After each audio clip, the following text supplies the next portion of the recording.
Excuse me.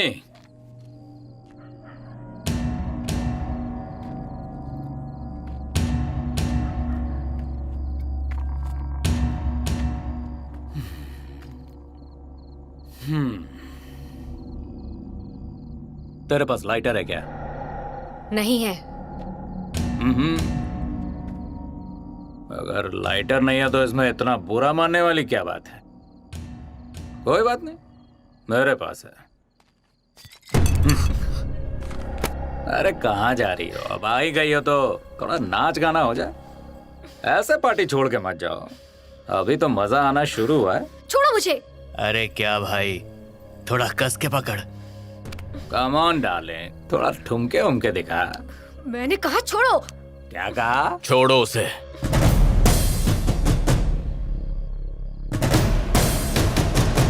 क्या बोला रे तू?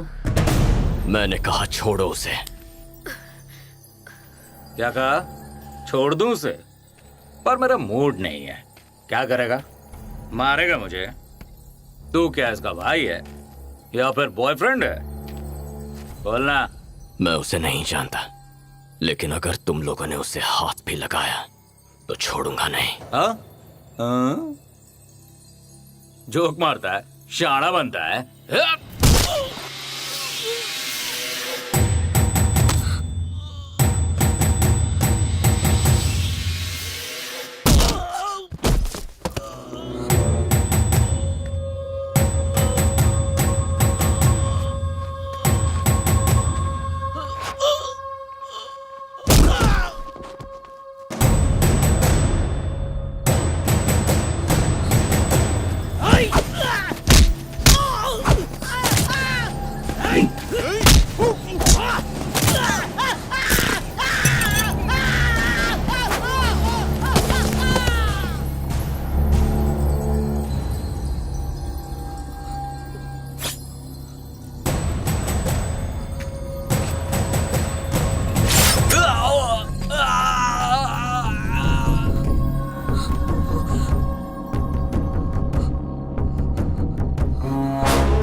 कृष्णा।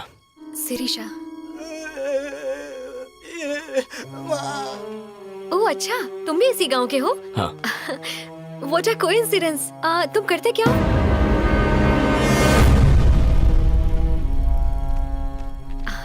मेरा हॉस्टल आ गया।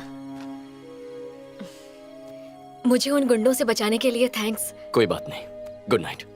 कृष्णा, अगर बुरा ना मानो तो तुमसे एक बात कहूं। जब तुम उन्हें इतनी बेरहमी से मार रहे थे, मुझे उन गुंडों से ज्यादा तुमसे डर लग रहा था। कृष्णा, क्या मैं तुमसे एक और बात पूछूं? पूछो ना। तुम्हें उन गुंडों को इतनी बेरहमी से मारना जरूरी था क्या? छोटे सांप को भी लकड़ी से ही मारना पड़ता है, ऐसा मेरे बाबा कहते हैं। ओह, तो तुम्हारे बाबा कौन है?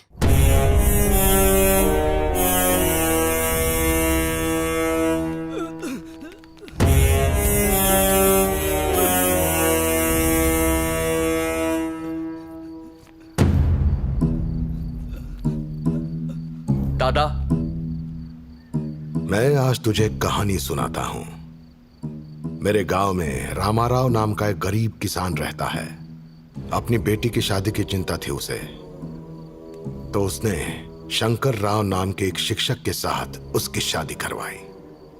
दहेज में अपने दामाद को 2 एकड़ जमीन भी दे दी।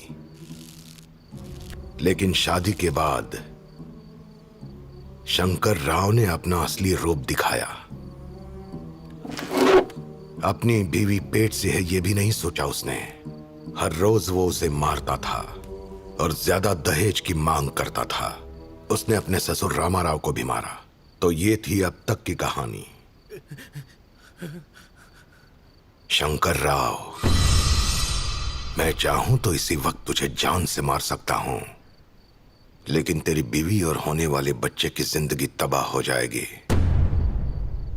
इसलिए तुझे जान से नहीं मारूंगा। बहुत सोच विचार के बाद इसका एक हल मिल गया है मुझे।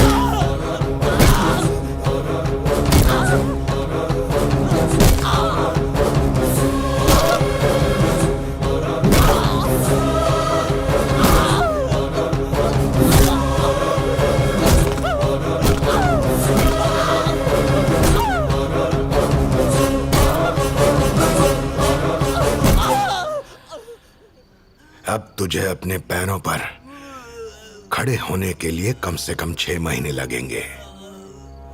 इस हालत में भी तुम्हारी बीवी तुम्हारा ख्याल रखने में कोई कसर नहीं छोड़ेगी। तब तुम्हें इस बात का एहसास हो जाएगा कि तुम्हारी बीवी तुमसे कितना प्यार करती है और उसे तुम्हारी कितनी फिक्र है। ले जाओ इसे। इसे अस्पताल में भर्ती कर दो। अब 6 महीने के लिए ये तो कुछ कमा नहीं पाएगा। मैं ख्याल रखूंगा इसके परिवार का। ले जाओ। रुक जाओ शंकर राव। ठीक होने के बाद भी तेरी अकल ठिकाने नहीं आई तो हथौड़े के नीचे तेरा सर कुचला जाएगा।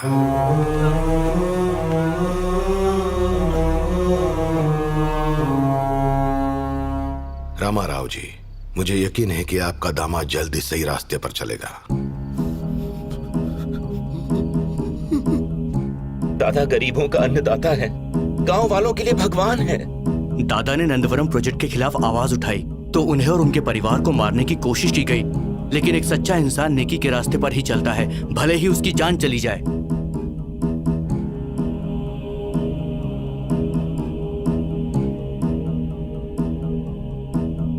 दादा की पॉपुलैरिटी बढ़ने की वजह से दिन ब दिन हम तो बर्बाद ही हुए जा रहे हैं। और तो और अगर दादा नंदवरम प्रोजेक्ट के खिलाफ आवाज उठाते हैं तो हमारा तो नामो निशान मिट जाएगा। इसी टेंशन की वजह से हम सब ने बॉस के साथ मिलकर दादा को खत्म कर डालने का प्लान बना लिया है। तुम तीनों में से कोई एक गद्दार है जिसने ये खबर लीक की है, ऐसा इसका कहना है। और एक बात बता दूं, ऐसे मामलों में केआर कभी भी गलत नहीं होता है, ऐसा मुझे लगता है। जिस बंदे तक खबर पहुंचाई है वो बंदा खबर लीक करने वाले से ज्यादा खतरनाक है, इसलिए केआर पहले ही उससे निपट चुका है।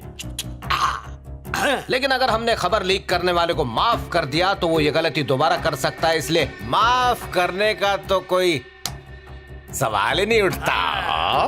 बॉस ने केआर से ये कहा है कि वो खबरी तुम में से कोई भी एक हो सकता है, या 2 भी हो सकते हैं, या तीनों भी हो सकते हैं। तुम में से जो गुनहगार नहीं है बचेगा वो भी नहीं।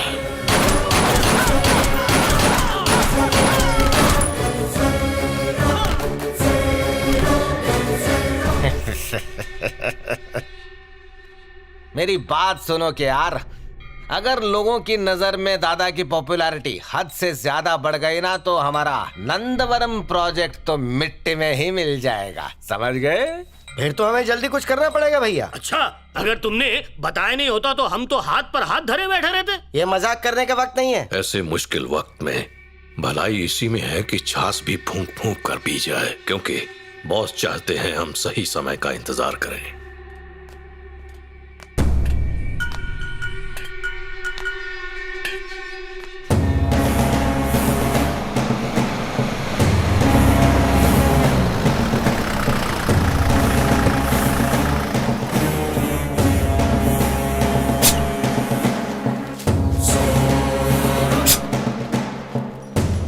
मुझे उसे कितनी बार समझाना पड़ेगा? अगर नहीं माना तो जान से जाएगा।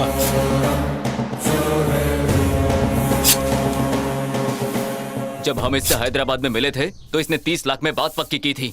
अब 10 दिन के अंदर ये पलट गया और कर्नूल कोर्ट के बाहर मेरे चचेरे भाई को मार डाला। सच्चाई को तोड़ मरोड़ के बोलेगा तो काट डालूंगा। आवाज नीचे करके बात कर। मेरा नाम लेने की औकात भी है क्या इसकी? दादा की इज्जत करता हूँ तभी यहाँ आया हूँ। अगर पता होता कि ये 2 कौड़ी का आदमी यहाँ बैठा है तो मैं अपने नौकरों को भी यहाँ नहीं भेजता।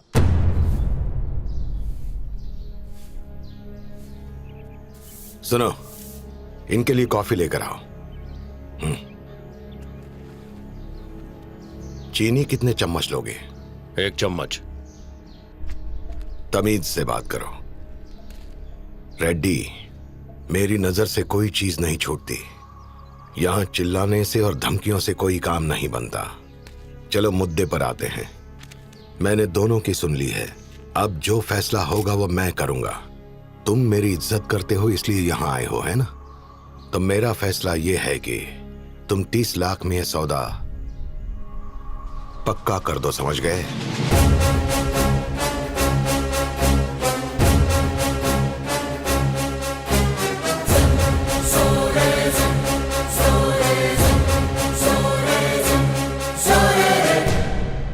अब साइन ना करके मुझे बेइज्जत करोगे तो मुझे बहुत बुरा लगेगा, और जो मुझे बेइज्जत करता है उसे मैं दुश्मन मानता हूं जिंदगी भर के लिए।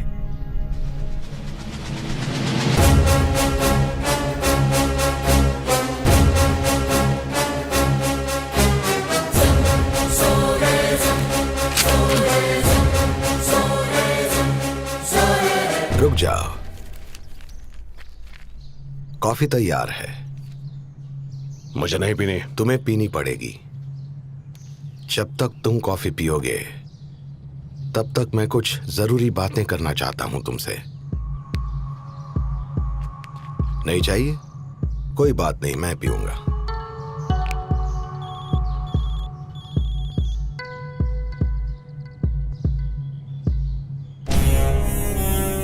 तुम बैकअप प्लान बनाकर आए थे क्योंकि तुम्हें डर था मैं कोंडाया की तरफदारी करूंगा। मैं जानता हूं जैसे ही वो यहां से निकलेगा तुम्हारी गैंग उसे नल्ला रोड पे मार देगी। ज्यादा चीनी अच्छी नहीं होती। जानना चाहते हो वो फोन किस बारे में था? मेरे लोगों ने तुम्हारी गैंग को 5 मिनट पहले ही खत्म कर दिया है।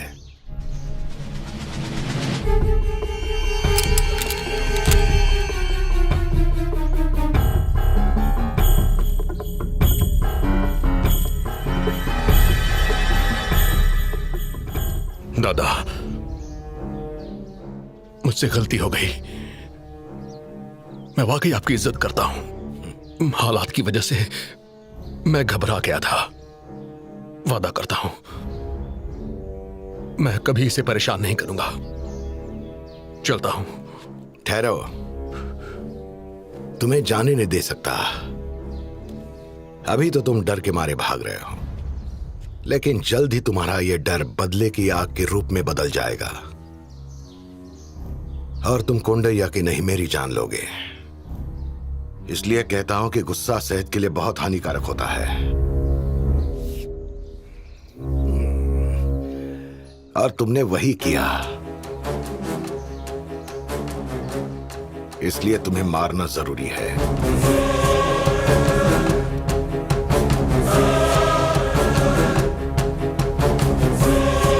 रेड्डी भैया, जंगल में हर कोई शेर बनना चाहता है, लेकिन शेर जैसे दहाड़ना हर किसी के बस की बात नहीं होती। उम्मीद है तेरे अगले जन्म में ये बात को तू जरूर समझेगा। अगले जन्म के लिए बहुत बहुत शुभकामनाएं। रघु,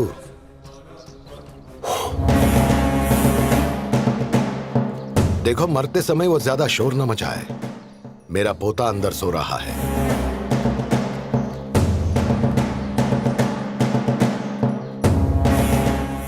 किसी भी बॉडीगार्ड का फर्ज होता है कि वो जिंदा लोगों की रक्षा करे। जो मरा है उस पर जान देने से कोई फायदा नहीं। ना तुम रेड्डी के बेटे हो और ना भाई, सिर्फ बॉडीगार्ड हो। मैं तुम्हें उससे ज्यादा तनख्वाह दूंगा। मेरे लिए काम करो। कृष्णा, हैदराबाद में बहुत बारिश है। लक्ष्मी, क्या कर रही हो? पूजा कर रही हूँ। अरे देखो तो कौन आया है। कौन? एक बार आके देखो तो सही।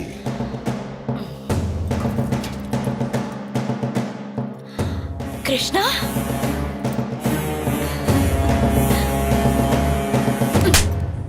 दिवाली के लिए घर क्यों नहीं आया? घर से दूर गया तो हमें भूल ही गया है ना? अरे उसने कहा तो था कि उसके एग्जाम्स है, इसके लिए स्टडी में बिजी होगा वो।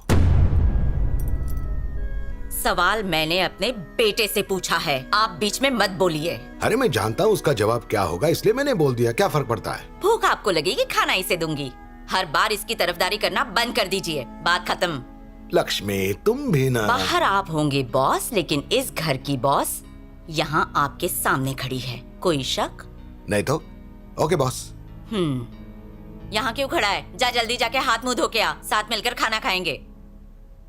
बाहर तो मैं शेर हूँ, लेकिन इसके सामने न जाने मुझे क्या हो जाता है। आप ही के लाड़ प्यार ने इन्हें बिगाड़ा है बाबा। बिल्ली शेर पर भारी पड़ रही है। क्या खुसुर फुसुर चल रही है? खुसुर फुसुर और तुम्हारी परमिशन के बिना कैसे हो सकती है बॉस? Sorry sorry.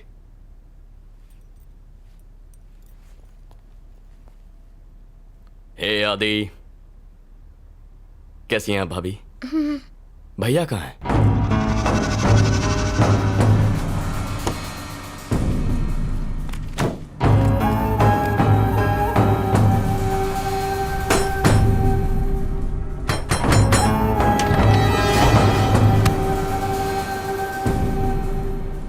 ए, भूषण, तुम यहाँ पर क्यों आए हो? ए, तू मेरे हाथ पैर तोड़ देगा अगर मैंने तेरी बहन को आंख उठा के देखा तो? यही बोला था ना? अगर यहीं तेरी आंखों के सामने मैं उसे बेइज्जत करूं तो तू क्या करेगा? मैंने आज तक अपनी माँ की डांट नहीं सुनी। तुझे क्या लगा था तुझ जैसे टुच्चे आदमी की धमकी से मैं डर जाऊंगा क्या? कहाँ है तेरी बहन? भैया, भैया, ए, चल। छोड़ो, मेरी क्या कर रहे हो? छोड़ दो उसे,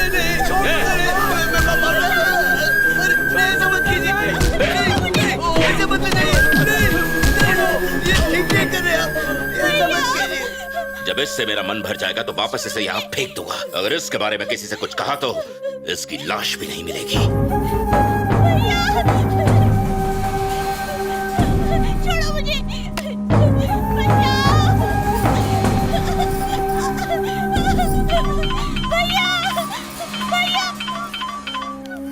हाँ माँ। सुन, कृष्णा आ गया हैदराबाद से। तू कब आ रहा है?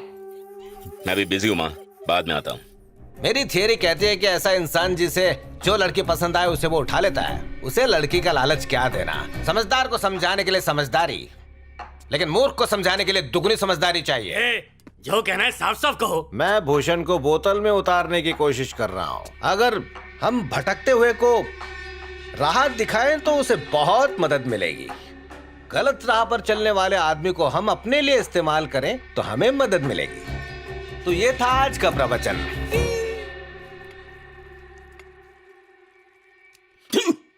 क्या वाहियात खाना बनाया है। एक काम भी ठीक से करना नहीं जानती तू। बहुत ही बड़ी गलती कर दी मैंने तुझसे शादी करके। ए, कोई अपनी बीवी से ऐसे बात करता है क्या? हमने यही सिखाया है? तो मुझे जो ठीक लगता है वो भी मैं ना कहूं?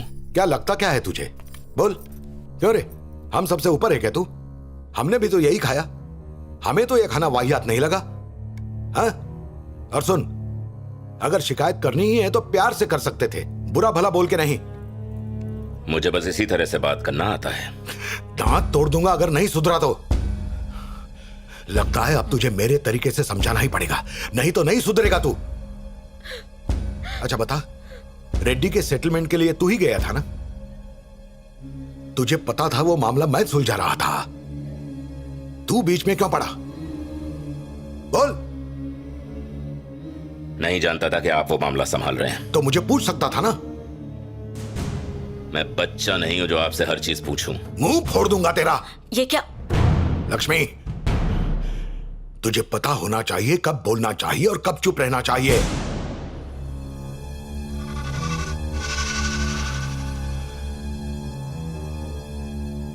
घूर क्या रहा है? आंखें नीचे, आंखें नीचे कर।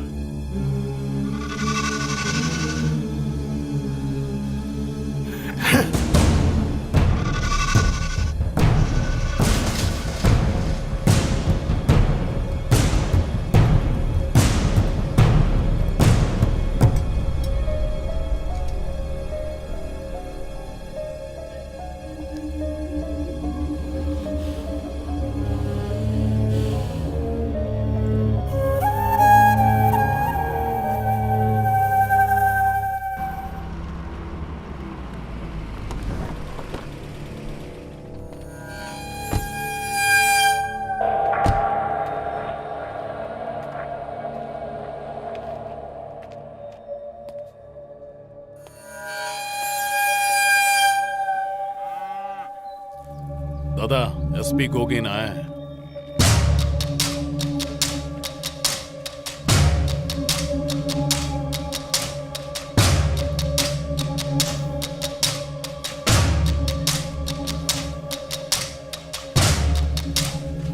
गोगिन राव, बताओ, गांव में अपराध बढ़ रहे हैं या घट रहे हैं? मैं कुछ समझा नहीं। अगर बढ़ रहे हैं तो तुम अपना काम ठीक से नहीं कर रहे हो, और अगर घट रहे हैं तो तुम्हारी कोई जरूरत नहीं। मैं आपसे हाय हेलो करने नहीं आया हूँ। मैं गुरुवा रेड्डी के कत्ल की पूछताछ करने आया हूँ। मेरे खबरी ने मुझे बताया कि उसकी मौत का जिम्मेदार तुम्हारा आदमी रघु है। मैं यहाँ इसे अरेस्ट करने आया हूँ। ये वही करता है जो मैं कहता हूँ। लेकिन इंक्वायरी में आपका नाम नहीं है। इंक्वायरी की क्या जरूरत जब मैं अपना गुनाह कबूल कर रहा हूँ? अगर हिम्मत है तो मुझे अरेस्ट कर, वरना कॉफी पी और दफा हो जा। आप बेवजह ही इतना गुस्सा हो रहे हैं। गोगिन राव, मैं अपना गुस्सा बेकार लोगों पर जाया नहीं करता। मैं वक्त की कद्र करता हूं। लगता है तुम्हारे पास बेकार वक्त ज्यादा है, और मेरा हर पल बहुत कीमती है। तुम जा सकते हो।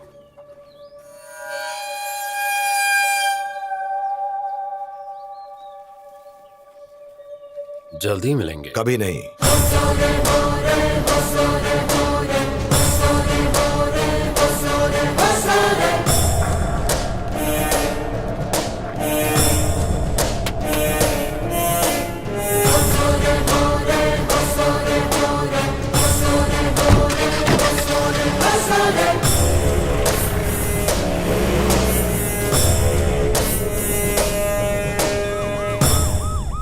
सर, गोगिन राव बोल रहा हूँ। हमारा प्लान फेल हो गया सर। गोगिन राव के जरिए रघु को गिरफ्तार करने का हमारा प्लान पूरी तरह से फेल हो गया। हमें कुछ और सोचना पड़ेगा। हाँ, इस तरह बॉस और उनके आइडिया सुनते रहे तो एक दिन वो सबको ले डूबेगा। किसी टापू तक पहुंचने के लिए पहले समंदर में छलांग तो लगानी पड़ेगी। या तो तुम डूब जाओगे या तैरना सीख जाओगे। पर कहीं तूफान और शार्क के डर से किनारे पर ही खड़े इंतजार करते रहे तो गिद्ध तुम्हें खा जाएंगे। तुम्हारा प्रवचन पहली बार समझ में आया। लंबा था लेकिन समझ में आ गया। हाँ। जो जल्दबाजी करेगा उसका हश्र बुरा होगा। आसमान वही छू सकता है जिसके हौसले बुलंद हों। ये मेरा ओवर कॉन्फिडेंस नहीं है, सत्य वचन है। बॉस, हम सबसे ज्यादा जानते हैं, एक कदम आगे की सोचते हैं। उनकी इजाजत के बिना समंदर में छलांग लगाना ये कोई हल नहीं, बेवकूफी है।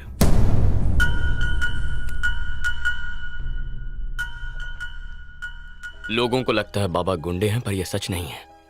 वो सच्चे और भले लोगों का साथ देते हैं तो लोगों को वो सख्त लगते हैं। बस यही है। उनका मानना है कि सही और गलत ना भगवान तय करते हैं और ना हमारा कानून। उसका फैसला आदमी के चरित्र और उसके इरादों से होता है। जो भी हो, मेरे बाबा ऐसे ही हैं। जो उन्हें सही लगता है वही करते हैं। जो लोग उन्हें समझते नहीं, उन्हें लगता है बाबा बुरे हैं।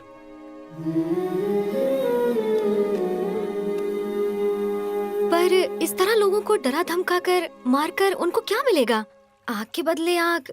इस तरह किसी भी समस्या का हल नहीं होता। दरअसल बाबा को भी यही लगता है।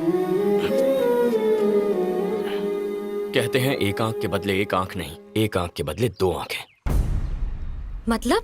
अगर दुश्मन हमारी एक आंख पर वार करे तो उसकी दोनों आंखों पर वार करो। ये गलत है। अगर एक आंख बचेगी तभी आने वाले खतरों पर नजर रख पाएंगे।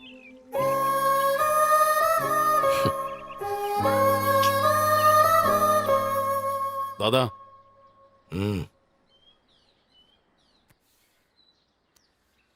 वो बात ये है कि... बोलो भी, बात क्या है? कोई झूठ बोलने की कोशिश कर रहे हो? नहीं, झूठ क्यों बोलूंगा। तो जबान क्यों लड़खड़ा रही है? दादा, आप गौराजू को तो जानते हैं ना? कौन गौराजू? वही जिसने आप पर हमला किया था और आपने उसका खेल खत्म कर दिया था। हाँ, उसका क्या? दादा, मुझे पता चला है कि कृष्णा उसकी बेटी से प्यार करता है। बाबा, मैं जानता हूं कि गवाराजू कैसा आदमी था। ये भी जानता हूं कि हमारी उनके खानदान से दुश्मनी है। इसके बावजूद अगर उसकी बेटी से प्यार करता हूं तो जरा सोचिए कि वो कितनी अच्छी होगी।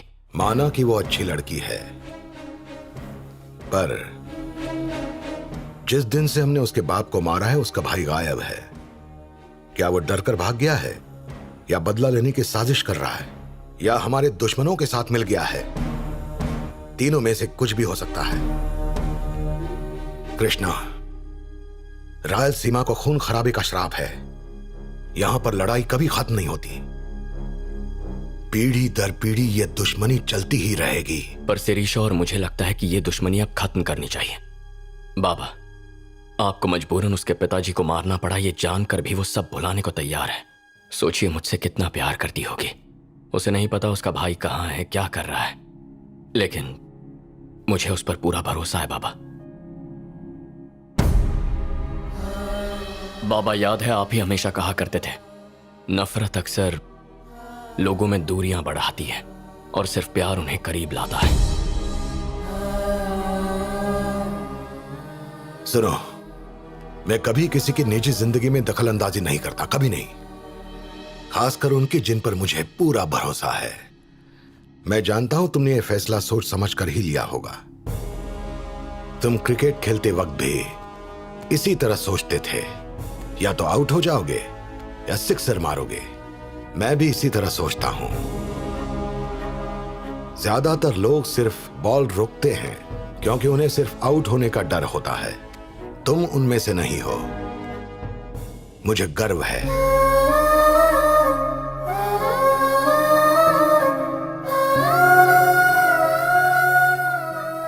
मेरा शेर, all the best. Thank you बाबा। पितृदेवो भवा, ये सिर्फ और सिर्फ कहने की बातें हैं। तेरे बाप ने तेरे लिए कुछ भी नहीं किया, बल्कि तू तो उसके लिए एक बोझ है। तो वो भला तेरा अच्छी तरह से लालन पालन कैसे करता? तेरा भविष्य तो अब हमेशा अंधेरे में ही रहने वाला है। इसलिए एक बात कहूं, अपने बेकार बाप के बारे में सोचकर अपना वक्त जाया मत कर। अरे तेरे बाप के लिए तो तेरा होना या ना होना बराबर ही है। मेरा मतलब समझ रहे हो ना? इंसान को तो जानवर की तरह रहना चाहिए। जब उनका मन करता है खाते हैं, जब मन करता है सो जाते हैं। इंसान तो अपने नियमों के चक्रव्यूह में फंसा हुआ है, जिससे वो कभी निकल नहीं पाता, उसमें ही फंसा रहता है। ए वेदम, इतना घुमा फिरा के मत बोल, सीधे सीधे मुद्दे पे आ और ये बता, इस प्रोजेक्ट से मुझे क्या फायदा होगा? फायदा तब होगा जब वो राक्षस तेरे बाप का पीछा छोड़ेगा। कौन राक्षस? सुन, तेरा बाप लोगों की भलाई सोचने वाले एक राक्षस के वश में है। अब मेरे वेद पुराण तो मुझे यही कहते हैं कि पितृदेवो भव पुराना है, अब पितृ राक्षसो भव ही आज की दुनिया में सही है। इस बला से पीछा छूटा तो तेरे प्रगति के द्वार खुल जाएंगे। तू भी खुश रहेगा और तेरी जेब भी खुश रहेगी।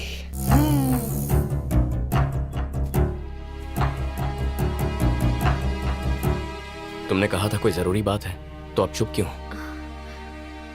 कृष्णा, हमने वादा किया था कि हम पुरानी बातें भूल जाएंगे, इसलिए मुझे समझ नहीं आ रहा है कि मैं तुमसे ये बात कैसे कहूं।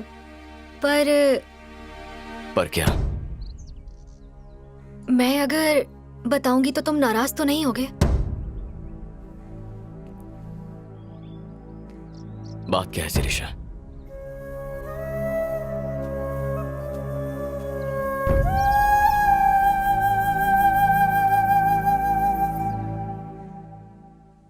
तुम्हारा भाई लता के घर में जबरदस्ती घुस गया और उसके परिवार को बहुत मारा भी। उसे उठाकर तुम्हारे फार्म हाउस लेकर गया। सब तुम्हारे पिताजी के नाम से डरते हैं, इसलिए उसे बचाने कोई नहीं आया। ये तुम क्या कह रहे हो? भूषण ने ऐसी हरकत की? हाँ बाबा, आपने मुझसे कई बार कहा है, जो लोग हम पर भरोसा करते हैं वही हमारी ताकत और प्रतिष्ठा बनते हैं, लेकिन विश्वास से, हमारे डर से नहीं।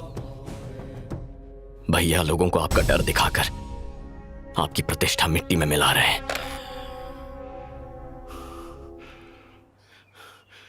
गजा, गाड़ी निकालो मेरी।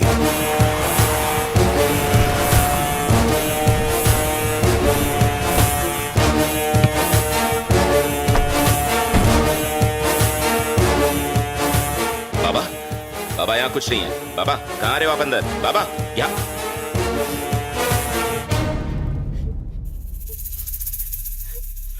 बेटी, जो भी हुआ मैं उसके लिए माफी चाहता हूं।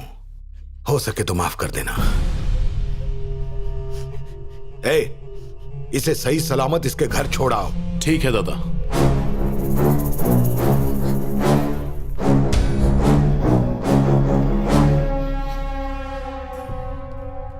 जब भी मुझे लगता है कि तू सुधर जाएगा तो और भी गिर जाता है। मुझे तेरी शक्ल से नफरत होने लगी है, घिन आती है तुझसे। बदतमीज, मक्कार, मैंने कितनी बार तुझे सुधरने का मौका दिया, लेकिन तेरी खोपड़ी में बात घुसती नहीं है। अपनी माँ की वजह से जिंदा है अब तक, समझा? मुझे खुद से नफरत होती है जब सोचता हूँ कि तू मेरा बेटा है। अब भी वक्त है, सुधर जा। तुझ जैसे शैतान को बाहर की दुनिया से दूर रखने में ही भलाई है।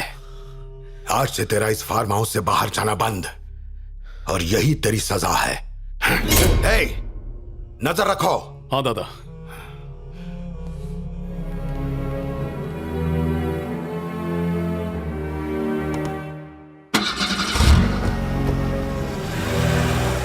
तूने ही मेरे बाप को यहाँ के बारे में सब कुछ बताया ना? याद रख, मैं तो अपने बाप को बहला फुसला के मना लूंगा। तेरा क्या होगा तू सोच ले। तेरे टुकड़े करके चील कौओं को न खिला दिया तो मेरा नाम बदल देना। जी भाई, एक बात ध्यान से सुन लो। हम सब दादा के लिए काम करते हैं, उनके बेटे के लिए नहीं।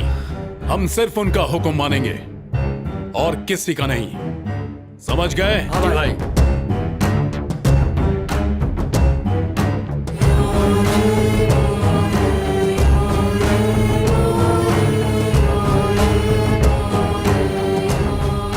पता नहीं भूषण की परवरिश में क्या कमी रह गई। मैंने तुम दोनों को उतने ही प्यार से बड़ा किया है, फिर वो एक दरिंदा कैसे बन गया? अगर मैं किसी की जान लेता हूं तो उसके पीछे एक वजह होती है। मैं अच्छा क्या है बुरा क्या है इन चीजों को समझता हूं, फिर किसी की जान लेता हूं। पर ये लड़का ना कुछ सोचता है ना समझता है, सिर्फ अपनी मन मर्जी करता है। मुझे वो कभी समझ नहीं पाएगा। मुझे उसका ये बर्ताव बिल्कुल पसंद नहीं। इसमें उसकी अकेले की गलती नहीं है बाबा, उसके दोस्त भी उसे भड़काते रहते हैं। कहते हैं तेरे बाप के बाद तू ही यहाँ का राजा बनेगा। वो उनके बहकावे में आता है। अरे वो कोई दूध पीता बच्चा है क्या लोगों की बातों में आएगा? उसके पास दिमाग नहीं है? तू एक बात बता, एक बात उसकी समझ में क्यों नहीं आती? उसका बाप जो भी कर रहा है वो सब उसकी भलाई के लिए कर रहा है। उसमें इतनी बुराई भर गई है कि उसे अब अच्छाई दिखाई ही नहीं देती बाबा। हमें किसी भी तरह उसे सुधारना होगा। हाथ से निकल चुका है वो। सच बताओ मुझे, क्या वो वाकई एक अच्छा इंसान बन सकता है? बताओ, बोलो कृष्णा। भले हम में खून का रिश्ता क्यों ना हो, लेकिन मैं गलत चीजों को बढ़ावा नहीं दे सकता। बेटा सही रास्ते पर चले, यही माँ बाप की इच्छा होती है। अब इस तरह रोने से क्या होने वाला है? जब मेरी शादी हुई थी मैं तभी समझ गई थी वो किस तरह के इंसान है। मैंने पूरी कोशिश की एडजस्ट करने की। आप लोगों को मैं अपने माँ बाबा जैसा समझती हूँ। कृष्णा मेरे बड़े भाई जैसा है। उन्हें मेरे बच्चे से लगाव है। मेरे लिए यही काफी है।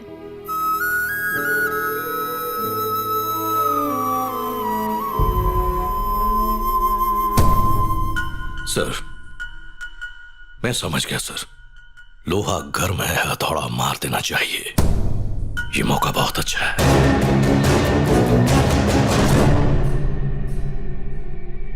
लक्ष्मी। अब क्या हो गया? लक्ष्मी लक्ष्मी लक्ष्मी आ रही हूँ ना।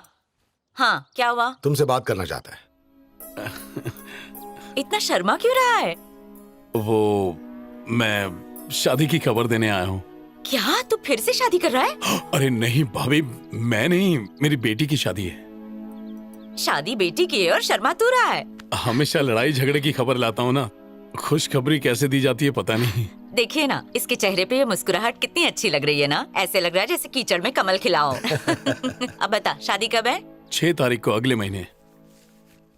आप दोनों आएंगे तो ऐसे लगेगा जैसे बंदूक और गोली की जोड़ी शादी में आई है। अरे यार, मिसाल भी हथियारों की देता है और कुछ सोचता नहीं है क्या? उसके शब्दों को नहीं, भावनाओं को समझो। एक शिष्य की भाषा तो गुरु ही समझ सकता है। हम तो गंवार हैं। हम आएंगे बंदूक और गोली की तरह तुम्हारी चाकू जैसी बेटी की एक भाले जैसे पति के साथ शादी करवाएंगे ताकि तुम उसे खुशी खुशी अपने घर से विदा करो। क्यों? कृष्णा, मुझे तुमसे मिले अभी कुछ ही महीने हुए हैं, फिर भी ऐसा लगता है जैसे मैं तुम्हें कई जन्मों से जानती हूँ। तुम भले ही मुझसे ज्यादा बात ना करो, लेकिन मैं तुम्हारे दिल की हर बात सुन लेती हूँ। जब तुम साथ होते हो तो मैं सारी दुनिया को भूल जाती हूँ। जब तुम पास नहीं होते तो सिर्फ तुम्हारे बारे में सोचती हूँ। तुम्हारे बिना मैं जी नहीं सकती। मेरे लिए तुम मेरे सब कुछ हो। मेरे लिए भी। सच्ची? आपके 60वें जन्मदिन की तैयारियों में कृष्णा कब से लगा हुआ है? तुम्हें मेरी बर्थडे पार्टी के सबसे पहले गेस्ट से मिलना है।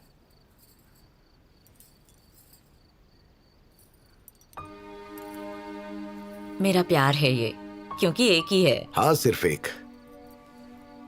एक से एक मिलाओ तो 2 हो जाते हैं, और अगर एक में से एक निकालो तो 0, और 1 गुणा 1 ही होता है।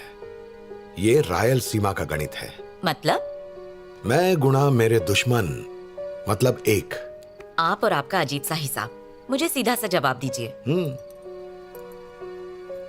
ये कितनी है? 5। अगर इन उंगलियों को साथ मिला लूं तो क्या होगा? बंद मुट्ठी। तो क्या आप मानते हैं एक परिवार को इस बंद मुट्ठी की तरह हमेशा एक रहना चाहिए? पर इस वक्त भूषण हमारी खुशियों का हिस्सा नहीं है। तुम जो भी कहना चाहती हो साफ साफ बोलो। ये आप हैं, ये मैं, ये बहू और ये कृष्णा 60वां जन्मदिन भूषण के बिना मनाएंगे?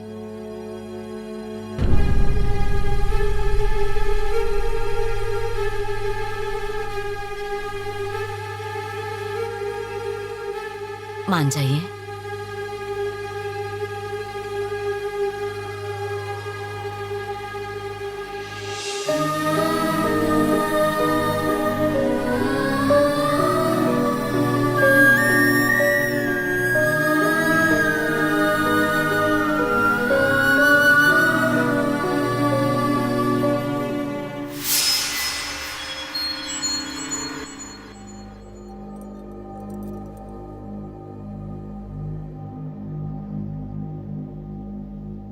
क्या है ये सब? मां, सच बोल रहा हूं, मेरी गलती नहीं है। बाबा ने सबके सामने। ए, वो मेरे पति है, तुम्हारे बाबा बाद में। उन्हें तुझसे ज्यादा जानती हूँ। उनके बारे में कुछ नहीं सुनूंगी। पर मां। चुप। एक ही बात बार बार दोहराने से कोई फायदा नहीं। तुझे इस हाल में नहीं देख सकती। जो हुआ भूल जा। अच्छा लगेगा अगर तू घर चलेगा। तेरी सारी गलत हरकतों के बावजूद तेरे बाबा को मैंने मना लिया है।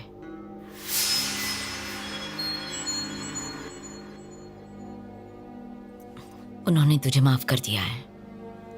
उनका 60वां जन्मदिन है, तुझे आना है।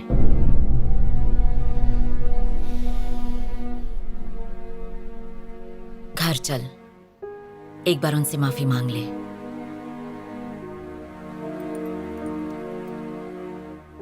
मेरी खातिर।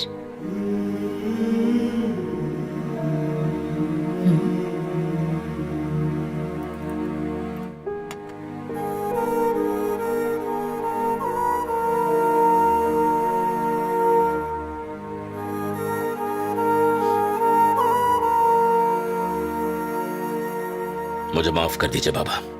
तुम्हारे मुंह से यह बात मैंने कम से कम 2000 बार सुनी होगी। मुझे नहीं लगता अब तुम सुधर पाओगे, और ना ही कोई उम्मीद है कि कभी तुम सुधरोगे। मैंने सिर्फ तुम्हारी मां की वजह से तुम्हें फिर इस घर में आने दिया है।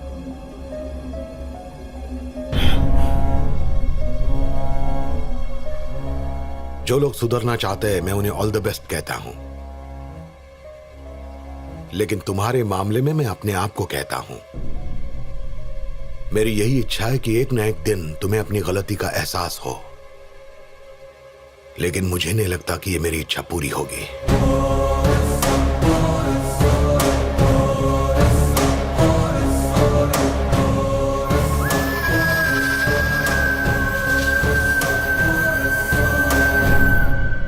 बाबा अगर हमारे लिए कुछ छोड़कर जाएंगे तो वो होगी लोगों की हमारे लिए इज्जत। और तुम भी जानते हो इस इज्जत को बचाने के लिए बाबा जान दांव पर लगा सकते हैं। हाँ, शायद तुम बाबा का नाम किसी ऊंचाई पर नहीं लेकर जा सकते, लेकिन कम से कम उसे मिट्टी में तो मत मिला। सुन, ये मेरी जिंदगी है, इसे मैं जैसे चाहूं वैसे जीऊंगा। मैं जानता हूं कि बाबा मदारी हैं और तू उनका बंदर, लेकिन मेरे सिर पर मत नाच। तू बस अपने काम से काम रख।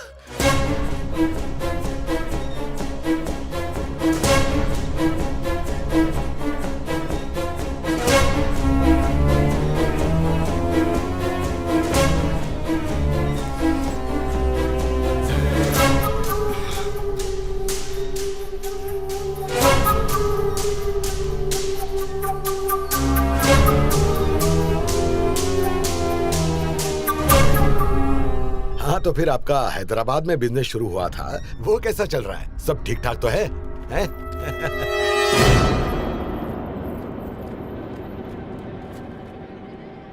आप यहाँ क्यों आए हैं? क्यों नहीं आना चाहिए था? किसने बुलाया आपको? दूर के रिश्तेदार ने।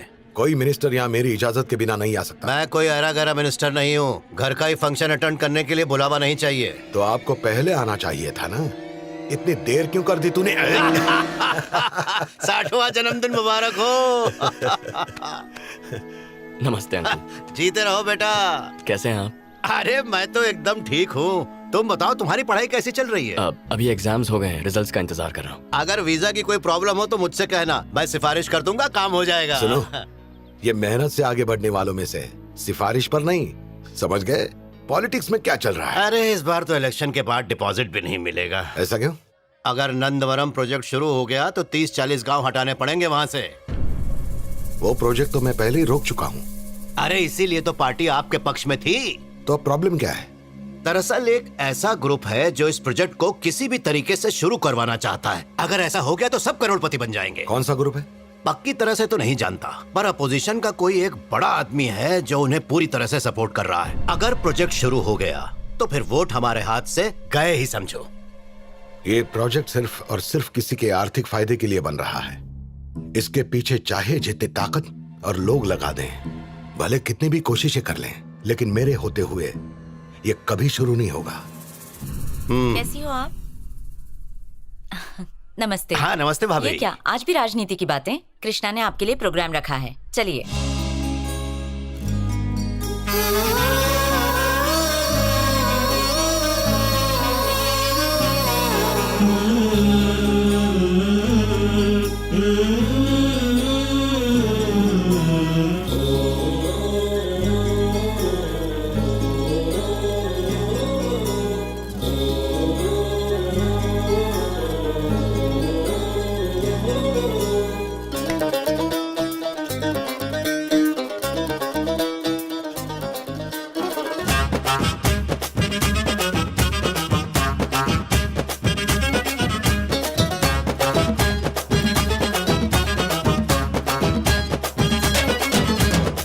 गलत को खड़े रहकर देखना नहीं चाहिए, बल्कि हमें भी उसका हिस्सा बनना चाहिए। ये मेरी अपनी राय है। हमें भूषण से दूर रहना चाहिए। दादा का राज दुलारा, मेरा मतलब दादा के जिगर के टुकड़े को शामिल नहीं करना चाहिए। ठीक है, भूषण को छोड़ दो, पर दादा को रोकने के प्लान का क्या हुआ? और हमारे बॉस वहाँ कहते रहते हैं कि राइट टाइम का इंतजार करो, हैं? अरे इसी तरह अगर इंतजार करते रहे तो हम लोग रास्ते में ना आ जाए। तुम बिल्कुल ठीक कह रहे हो। हमारी अगली चाल चलने के बजाय हम यहाँ बैठकर मक्खियाँ मार रहे हैं, और वो कहीं आराम से बैठकर मजे किया जा रहा है। मानता हूँ, मजे भी करने चाहिए।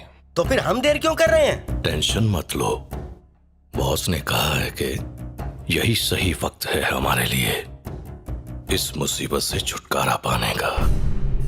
पर एक बात याद रहे, दूर से बॉम्ब्स या गोलियों से काम खत्म नहीं करना है। शांति से उसे उठा कर ले आओ और छोटे छोटे टुकड़े करो उसके, और चील कौओं को डाल दो। समझ गया। गोलियों या बम से एक ही बार में काम तमाम हो जाता है। उसे तो जितना तड़पा तड़पा कर मारेंगे, लोगों के मन में हमारी पॉपुलैरिटी उतनी ही ज्यादा बढ़ेगी। और ये है मेरी पब्लिसिटी पर थियरी।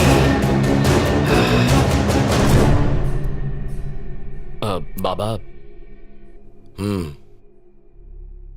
हमारे परिवारों के बीच जो कुछ हुआ वो आप समझते हैं, पर शिरीषा की मां नहीं मान रही। उन्हें हमारी दुश्मनी से डर लगता है। अगर आप उनसे एक बार मिल लें तो शायद वो समझ जाएंगे। आपकी इजाजत हो तो मैं उन्हें घर लेकर आऊंगा। एक मिनट, तुम तो जानते ही हो कि कल हम रघु की बेटी की शादी में जाने वाले हैं। वहां हम शिरीषा की मां से मिलेंगे, क्योंकि वो भी उसी गांव की है। माँ से आके मिलेंगे? हाँ। कृष्णा, मेरा भाई आया है, तुमसे बात करना चाहता है। तुम्हारा भाई?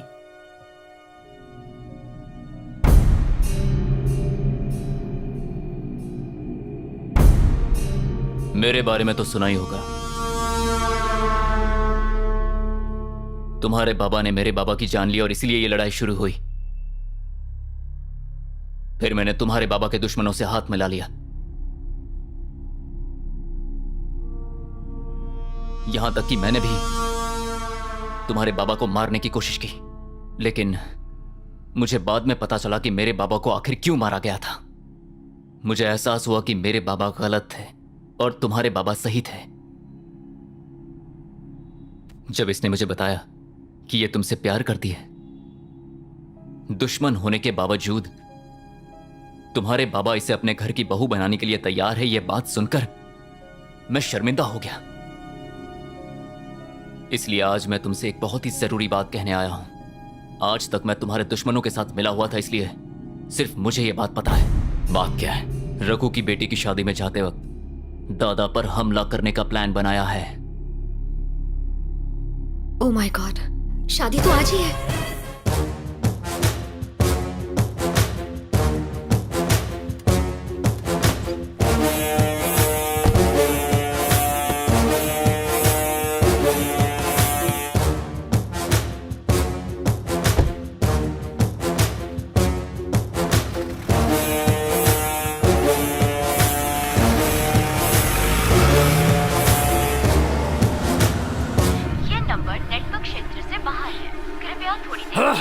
नेटवर्क नहीं है।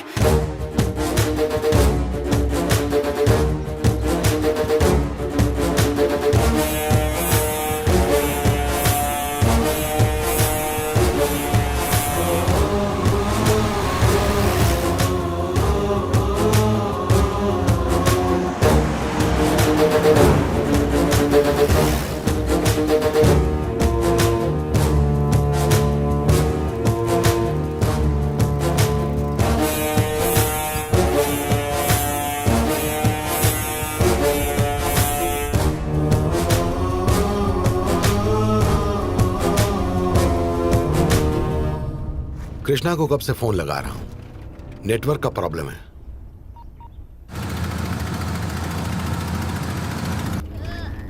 देखो देखो, वहां देखो, क्या है वहां?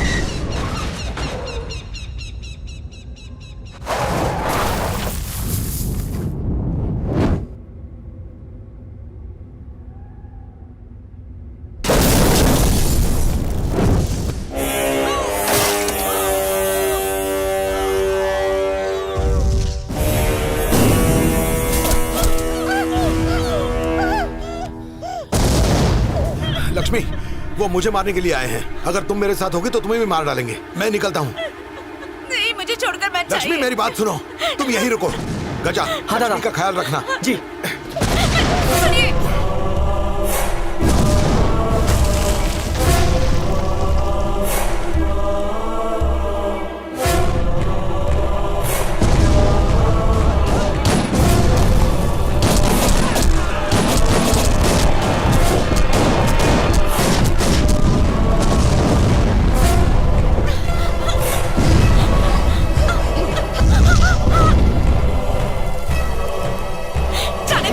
गोली लग सकती है। के पास जाना। आप अंदर बैठिए।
आज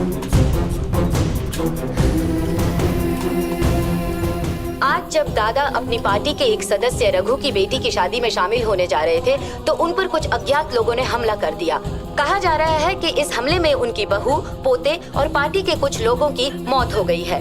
दादा की हालत गंभीर बताई जा रही है और उन्हें हॉस्पिटल में भर्ती किया गया है। डॉक्टर से पता चला है कि दादा की हालत अब खतरे से बाहर है। दादा के चाहने वालों की भीड़ हॉस्पिटल के बाहर इकट्ठा हुई है और वो लगातार दादा की सलामती के लिए दुआ मांग रहे हैं। अपनी जात पात सब कुछ भूलकर बस वो यही प्रार्थना कर रहे हैं कि उनके दादा सही सलामत घर वापस आ जाए। जो चला गया वो वापस नहीं आएगा, जो जिंदा है वो और कितने दिन जिंदा बचेगा, ऐसा सोक्रेटिस ने मुझे सपने में कहा था।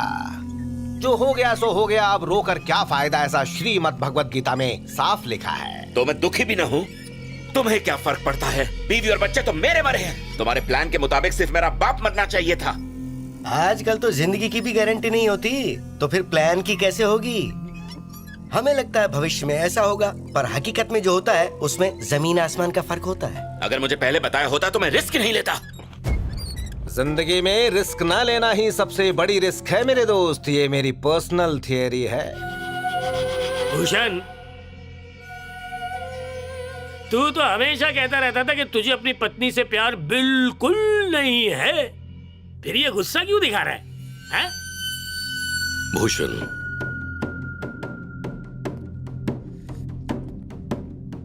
दुनिया में लड़कियों की कमी नहीं है। दोबारा शादी करो, एक और बीवी मिल जाएगी। अगर तुम्हारी तकदीर में हुआ तो एक और बच्चा भी हो जाएगा। पर नंदवरम प्रोजेक्ट के प्रॉफिट्स एक बार हाथ से निकल गए तो फिर दोबारा कभी नहीं मिलेंगे। परिवार चल बसा तो क्या हुआ, भविष्य दरवाजे पर दस्तक दे रहा है। याद रखना, पैसों के ढेर पर सोने वाले कभी भी चिल्लर की फिक्र नहीं किया करते। ये मेरी कमर्शियल थियरी है।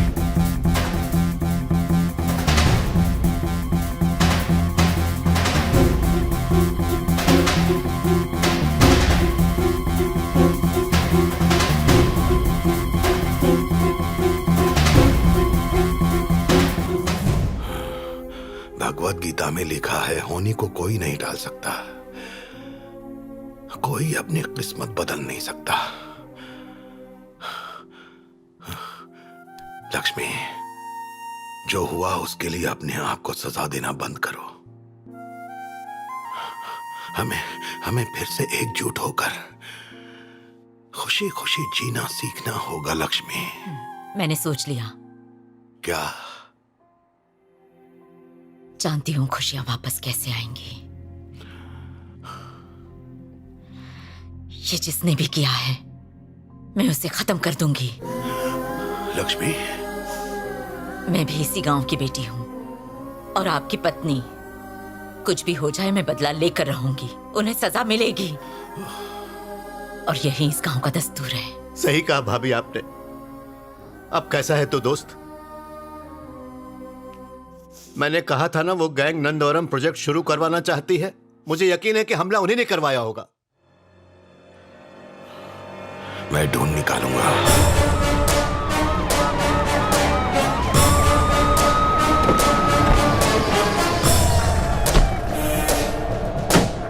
बेटा फिक्र मत करो, हम उनका पता लगा लेंगे। जी सबको बाहर निकालो। सबको यहाँ से बाहर निकालो अभी। चलो देखते हैं। तमीज से कह रहा हूँ, यहाँ से बाहर निकलो। जानते नहीं मैं एक मंत्री हूँ? जानता हूँ। हाँ? तो फिर प्रॉब्लम क्या है? ऐसे गंभीर माहौल में डॉक्टर्स और पेशेंट्स को इन गुंडों के हाथों में हथियार देखकर बेचैनी सी हो रही है, इसीलिए मैं इन सबको बाहर जाने के लिए कह रहा हूँ। अरे तुमको पता नहीं, दादा के पर्सनल बॉडीगार्ड्स हैं, उन पर अभी अभी हमला हुआ है। ऐसे में तुम इन्हें यहाँ से कैसे हटा सकते हो? कानून कहता है कि पब्लिक प्लेसेस पर हथियार जैसी चीजें ले जाना एंटी सोशल होता है। कानून तो हजारों बातें कहता है, सब लोग उसे मानते हैं क्या? मैं कह रहा हूँ ये लोग यहाँ से नहीं जाएंगे। देखिए सर, पुलिस पब्लिक सर्वेंट होती है, आप जैसे पॉलिटिशियंस की नहीं। मेरे लिए कानून और संविधान मायने रखता है और मेरी ड्यूटी जो मैं कर रहा हूँ। क्या है आपकी ड्यूटी? आपने ड्यूटी की होती तो ये सब होता ही नहीं। तुम बीच में क्यों बोल रहे हो? मुझे बोलने के लिए आपकी इजाजत नहीं चाहिए। ये सब मेरे बाबा की पर्सनल सिक्योरिटी है। इन्हें बाहर फेंकने वाले आप कौन होते हैं? अगर तू अब चुप नहीं हुआ ना तो तेरी जुबान काट दूंगा। इंस्पेक्टर, यहाँ के हालात को समझिए। मैं विनती करती हूँ, आपकी माँ जैसी हूँ। क्या कहा? आप मेरी मां जैसी हैं, लेकिन इस बारे में मेरे पिताजी ने कभी बताया नहीं। कृष्णा कृष्णा कृष्णा छोड़ो नहीं।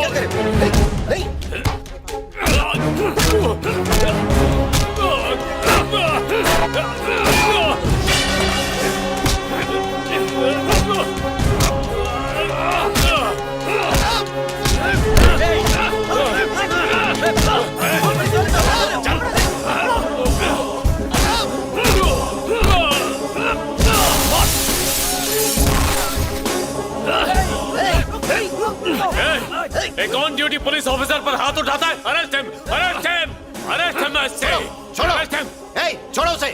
मैं मंत्री हूँ, मेरी बात चलेगी। मैं सारे टीवी चैनल्स पर ये खबर दे दूंगा कि एक मिनिस्टर ने एक पुलिस ऑफिसर को अपना काम नहीं करने दिया। ये फ्रैक्चर है या सिर्फ सूजन है भाई? बेवकूफ। अभी तक दुख रहा है क्या? उसने मारा इसलिए नहीं दुख रहा है, तू दबा रहा इसलिए दुख रहा है। तुम पिट कर आ गए, अब ये इतिहास है। तुम बदला कैसे लोगे, इससे इतिहास बनेगा।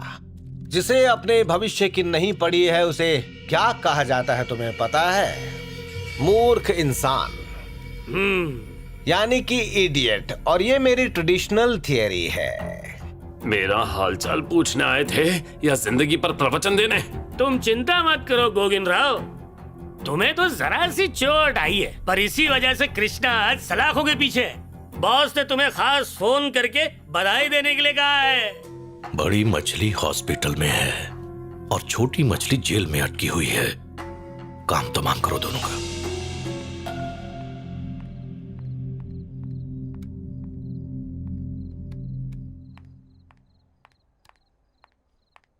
एक्सक्यूज मी, मेरा नाम शिरीषा है। मुझे कृष्णा से कुछ बात करनी है। प्लीज क्या मैं उससे मिल सकती हूँ?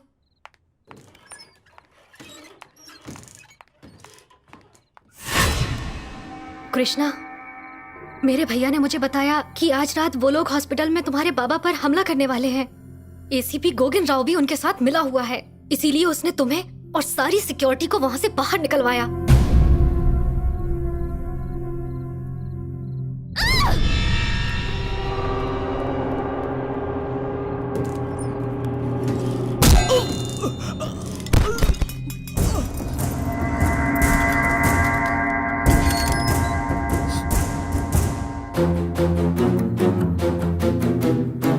मुझे ये नौकरी तुम्हारे बाबा की वजह से मिली है। तुम जाओ, मैं यहां संभाल लूंगा।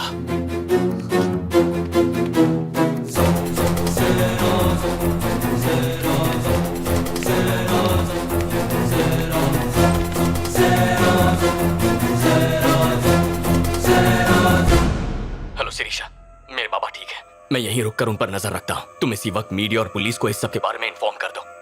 ठीक है कृष्णा।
अच्छा सुनो, अपने लोगों को लेकर हॉस्पिटल आ जा। बिल्कुल मत घबराओ माँ, मीडिया और पुलिस यहाँ आ चुकी है। उनके रहते बाबा पर हमला नहीं होगा। मुझे अब जाना होगा। कृष्णा, बाबा अभी जाकर आनंद राव से मिलो। उसे जरूर पता होगा इस सब के पीछे कौन है। ठीक है बाबा। वॉच, तुम्हें अभी तक नहीं पता चला कृष्णा कहाँ गया? नहीं सर, हम कोशिश कर रहे हैं, लेकिन वो उसे ढूंढने के लिए 4 से 5 टीम्स को काम पर लगा दो। ऐसे कहाँ जा सकता है? यहीं कहीं होगा। ढूंढो उसे जल्दी।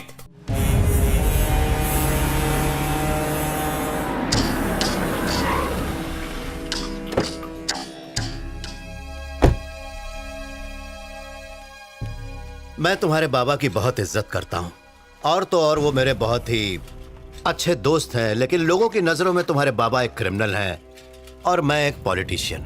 इसीलिए तुम्हारे बाबा ने मुझे ये जो सब कुछ चल रहा है उससे हमेशा मुझे दूर रखा, और यही वजह है कि मैंने मीडिया और पब्लिक के सामने कुछ नहीं कहा। एनीवे, मेरे सूत्रों के अनुसार कंफर्म्ड इंफॉर्मेशन है कि सब के पीछे एक आरके नाम के आदमी का हाथ है। आरके? तुम जानते हो क्या उसे? नहीं, मैं नहीं जानता। अपने बाबा से पूछो, उन्हें पता होगा।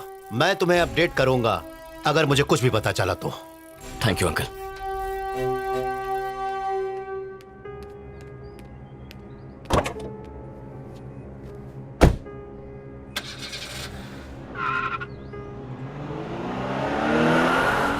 आनंद राव अंकल ने क्या कहा? उन्हें जो पता था उन्होंने बता दिया, लेकिन इसकी तह तक हमें खुद पहुंचना है। तुम्हारे भाई से बात करके देखते हैं, शायद उसे कुछ पता।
शिरीषा, अपने भैया को फोन करो।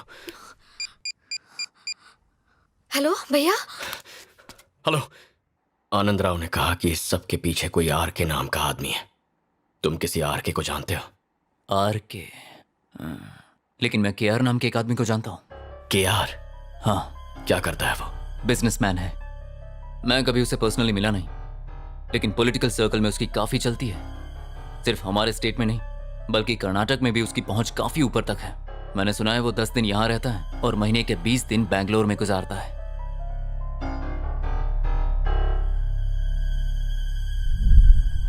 जिस दिन तेरे बाप ने तुझे उन भाड़े के टट्टुओं के सामने पीटा था ना, उसी दिन से तेरी औकात 0 हो गई थी, 0। देख भूषण, जब तक तेरा बाप जिंदा है तू उसकी जगह नहीं ले सकता। वो तो मरने के बाद भी तुम्हें अपनी जगह नहीं देखना चाहता, इसीलिए उसने सबके सामने तुम्हारी इज्जत उड़ा दी। उसकी जिंदगी में तुम्हारे लिए कोई जगह नहीं है, यही सच है। इसे तेरी बदकिस्मती ही समझनी होगी जो तू उसका बेटा है, और तेरी खुशकिस्मती कि तुझे हमारे जैसे दोस्त मिले। हमारा निशाना 2 बार चुका है, पर इसका मतलब ये नहीं कि तुम्हारा बाप बच जाएगा। उसकी मौत तो निश्चित है। वो एक दिन में आ सकती है, 1 हफ्ते में या 1 महीने में, पर अगर तू ठान लेगा आज के आज आ सकती है।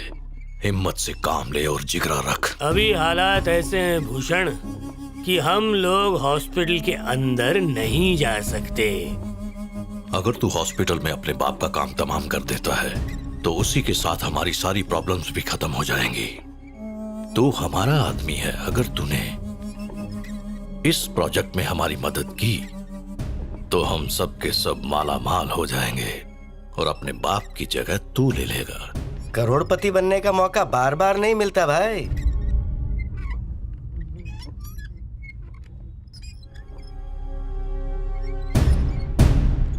क्या हुआ? इतना क्या सोच रहा है?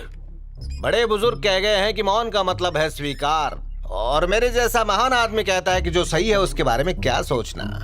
किस्मत वाले हो जो तुम्हें अपने बाप का अंतिम संस्कार करने का मौका मिलेगा, और ये मेरी आखिरी थियरी है।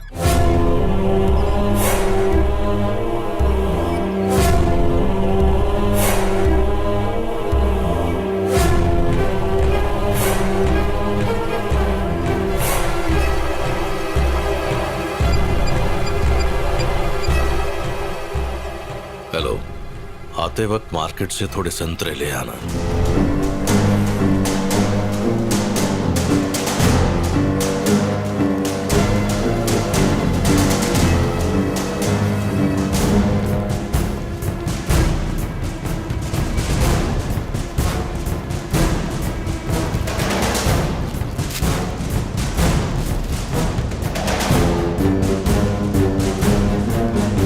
कहाँ था अब तक?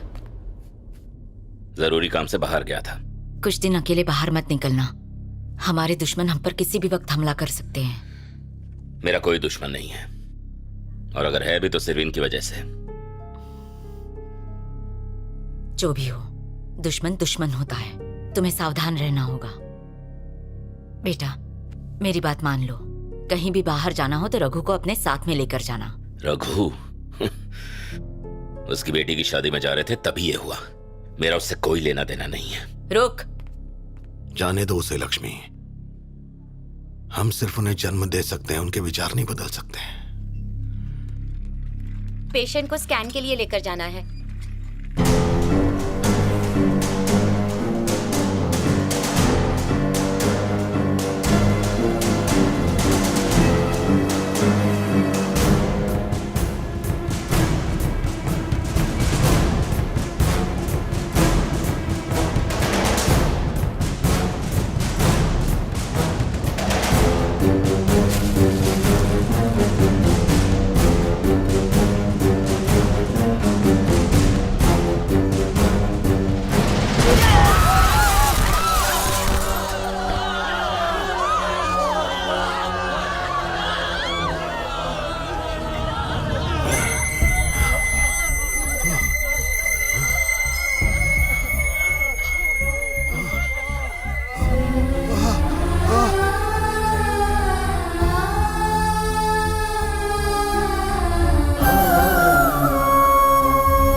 ही इसके पीछे है। और कौन मिला हुआ है? मैं उसके साथियों का पता लगा लूंगा।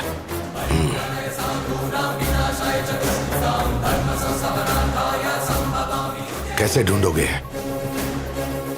वो मुझ पर छोड़िए, एक एक को ढूंढ निकालूंगा। किसी को भी मत छोड़ना।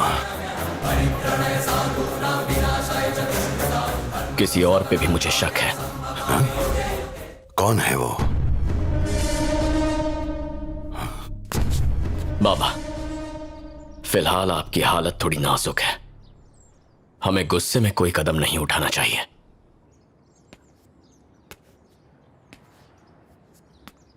उन्होंने सिर्फ आपकी बीवी को नहीं मारा, मेरी मां को मारा है। उन्होंने सिर्फ यहां के राजा को धोखा नहीं दिया है, मेरे बाबा को भी दिया है। इन 2 कारणों की वजह से अगर किसी को बदला लेने का सबसे ज्यादा हक है तो वो इंसान मैं हूं। जाओ मेरे शेर। कृष्णा,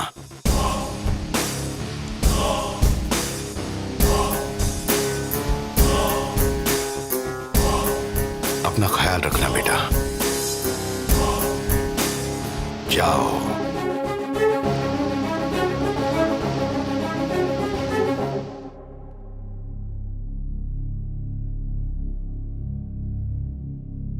रघु। हाँ दादा। लक्ष्मी के तेरवे की तैयारी करो और शहर के सारे बड़े लोगों को बुलाओ। नगर सेवक, एमएलए, एमपी, मुख्यमंत्री, इन सारे पॉलिटिशियंस को जरूर बुलाओ और अपने सारे रिश्तेदारों को भी बुलाओ। कोई छूटना नहीं चाहिए।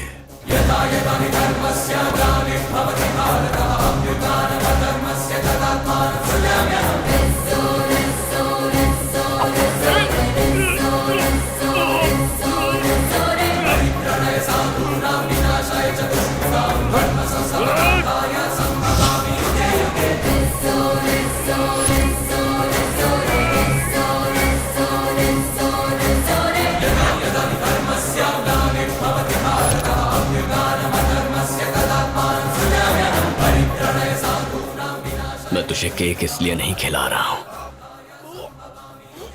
कि तुझे केक खाना बहुत पसंद है, बल्कि इसलिए क्योंकि तेरी जान लेने के लिए तुझे छूने से भी मुझे घिन आ रही है।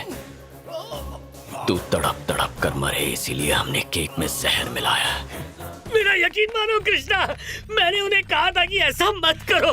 मैंने बताया कि तुम्हारे बाबा कितने अच्छे आदमी हैं, पर केआर मेरी बात नहीं मान रहा था। यकीन करो। नहीं नहीं नहीं कृष्णा,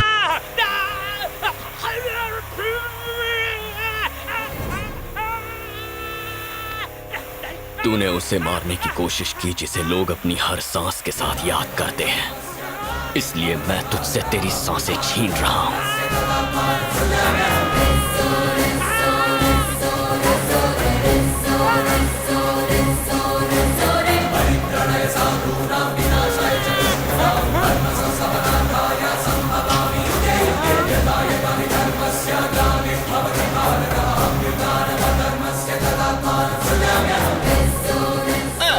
कृष्णा, मैंने तुम्हारे बाबा का कभी बुरा नहीं चाहा। इस बार भी जो कुछ हुआ उसमें मेरा हाथ बिल्कुल नहीं था। अरे मेरी थियरी तो सुन लो तुम प्लीज।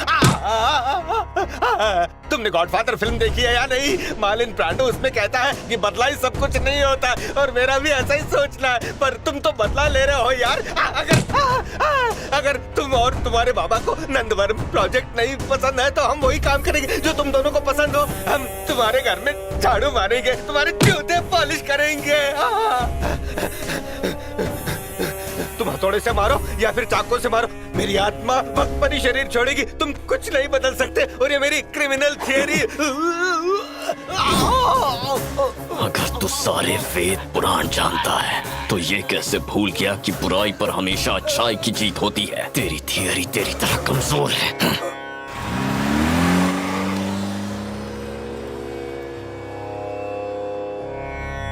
शेषगिरी, चंडी, वेदम, गोगिन, ये सब क्या हो रहा है?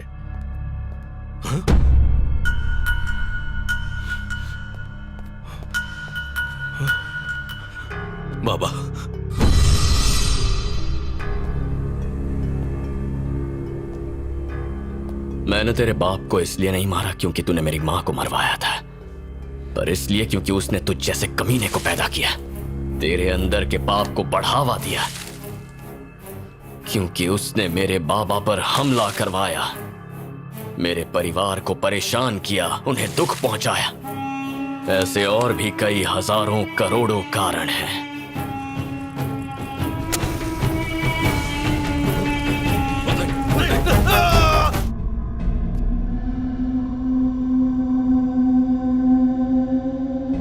जिस दिन से मेरी आंखें खुली हैं, मैंने अपने बाबा में एक बहुत ही महान राजा देखा है, लेकिन अब मैंने गुंडों को उन पर हमला करते हुए देखा है। हॉस्पिटल में उनके शरीर पर चाकू के निशान देखे, उन्हें खून दिया जा रहा था, इतने कमजोर थे कि अपनी बीवी की जान नहीं बचा पाए। और इस सब की वजह है वो नंदवरम प्रोजेक्ट। वो इस प्रोजेक्ट को रोकना चाहते थे, अपने निजी फायदे के लिए नहीं बल्कि लोगों की भलाई के लिए। लेकिन कुछ लोगों के लिए वो कांटा बन चुके थे जिन्हें रास्ते से हटाना था। उस दिन जब हम सब शादी में जा रहे थे, तब हम कितने लोग थे, कब निकलेंगे, जाने का रास्ता क्या होगा। ये घर के किसी सदस्य ने उन्हें बता दिया। खुशकिस्मती से उस हमले से तो बाबा बच गए थे, लेकिन हॉस्पिटल में उन पर दोबारा हमला किया गया। मुझे पूरा यकीन है उस हमले के पीछे घर के ही किसी का हाथ था। हॉस्पिटल से 12 घंटों की सीसीटीवी फुटेज चेक करने के बाद मुझे पता चल गया कि उस दिन बाहर से सिर्फ तुम फल लेकर आए थे।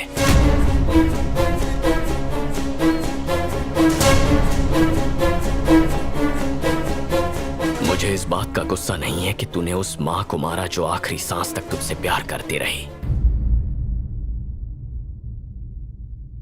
लेकिन बचपन से तुझे जानते हुए भी मैंने कभी ये नहीं सोचा कि तू इस हद तक गिर जाएगा। देखो, और इसीलिए मुझे अपने आप पे गुस्सा आ रहा है। मुझे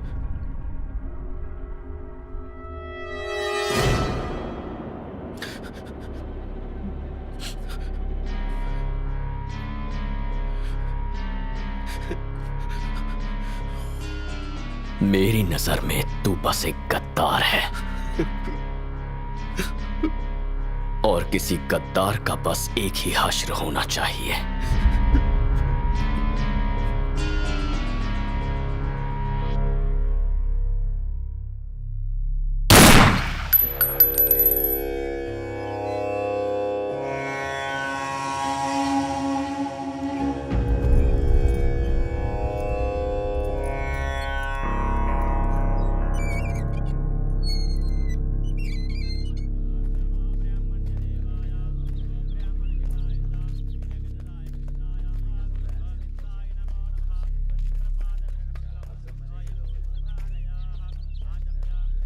मैं दिल्ली में था जब मैंने बुरी खबर सुनी, विश्वास ही नहीं हुआ मुझे।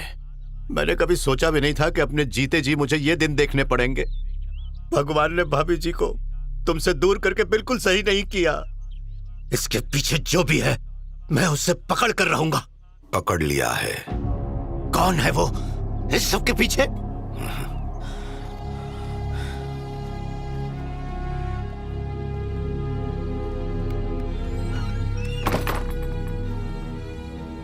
जो कोई भी इसके पीछे थे, कृष्णा उन्हें खत्म कर चुका है, सिवाय उस मास्टरमाइंड के। कौन है वो मास्टरमाइंड? तू है। ये तुम्हारा बेटा क्या बोल रहा है? तुम्हारे बाबा और मैं तो। जब मैं तेरे घर से निकला तो मुझ पर हमला हुआ था। हाँ तो? तेरे सिवा ये कोई नहीं जानता था कि मैं वहां तुझसे मिलने आया हूं, और यही वजह थी कि मुझे तुझ पर शक हुआ। नंदवरम प्रोजेक्ट में चंडी और केआर का हिस्सा 25-25% था, और बाकी का हिस्सा तेरे इलीगल बिजनेस के नाम पर था।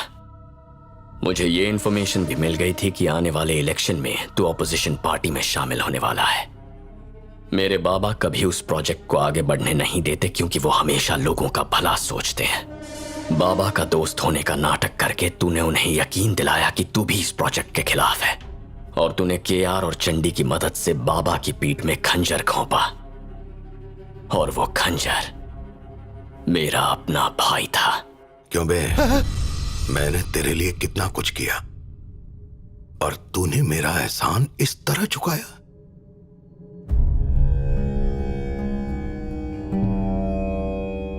मेरे बेटे की इच्छा थी कि इसमें जो भी शामिल हो उसे वह खुद अपने हाथों से मारेगा, पर मैंने उसे कहा कि इस आखिरी गुनहगार को सजा मैं दूंगा। मैंने तुझसे दोस्ती की, लेकिन तूने मुझे धोखा दिया। तुझे तो इससे भी बदतर मौत मिलनी चाहिए। उम्मीद करता हूँ अगले जन्म में तुझे अच्छी बुद्धि मिले। नए जन्म के लिए तुझे शुभकामनाएं दोस्त। बाबा, आपको मां के श्राद्ध पर ध्यान देना चाहिए। मैं यहां सब संभाल लूंगा।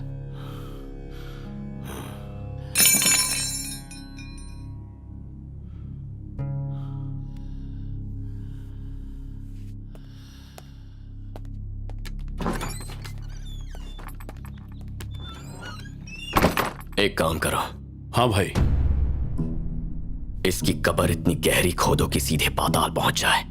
ठीक है भाई। इसके सारे बॉडीगार्ड्स को उस कमरे में इकट्ठा कर दो।